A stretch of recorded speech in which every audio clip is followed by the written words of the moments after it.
47 лица се полесно повредени при превртување на автобусот број 67 на ЈСП Скопје на влезот во Драчево. Повредените се пренесени во ургентниот центар, градската општа болница 8 септември и хируршката клиника Свети Наум Охридски. Од вкупно 30 пациенти со контузии по телото кои се донесени во хируршката клиника Свети Наум Охридски, 28 се пуштени на домашно лекување. Во ургентниот центар се донесени 13 пациенти на кои им се вршат дијагностички испитувања. Тие се во добра здравствена состојба и надвор од животна опасност.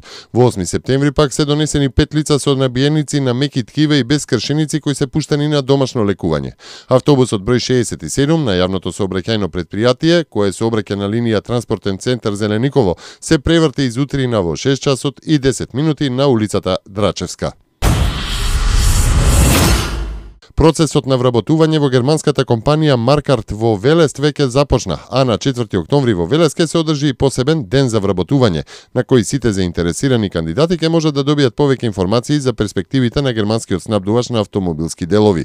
Главниот извршен директор на Маркарт групацијата, Харалд Маркарт, истакна дека се бараат инженери, луѓе за работа во логистика и работници за во производство.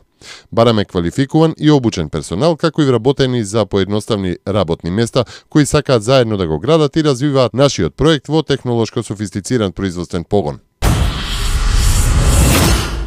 150 милиони денари финансиска поддршка ќе добијат земјоделците кои исклучуваат договори со Агенцијата за финансиска поддршка во земјоделството и руралниот развој за модернизација на земјоделските стопанства, односно за трактори и приклучна механизација и за инвестиции за преработка и маркетинг на земјоделски производи. Вице-премиерот и министерот за финансии Зоран Старевски најави дека и оваа, како и во наредната година, продолжува владиниот проект за стимулирање и развој на градежништвото, но и по поволен за граѓаните. Купи куќа, купи стан. Според Ставревски, буџетот има доволно средства за реализација на проектот, а од неодамна се подобрени и условите, односно е намалена каматната стапка за граѓаните.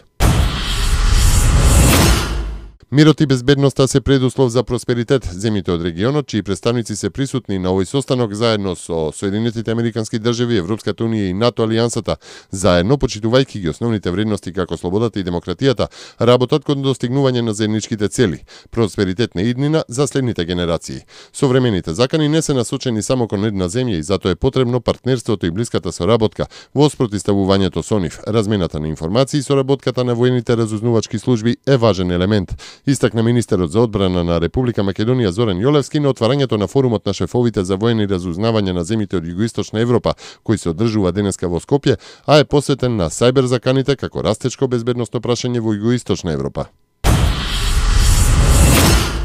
Проруските сепаратисти од Источна Украина соопштија дека почнале со повлекување на своето артилериско оружје, согласно со договорот постигнат во Минск. Лидерот на проруските сепаратисти од Донецк, Александар Захарченко, нагласи дека е повлечено оружјето на артилериските единици со калибар над 100 мм.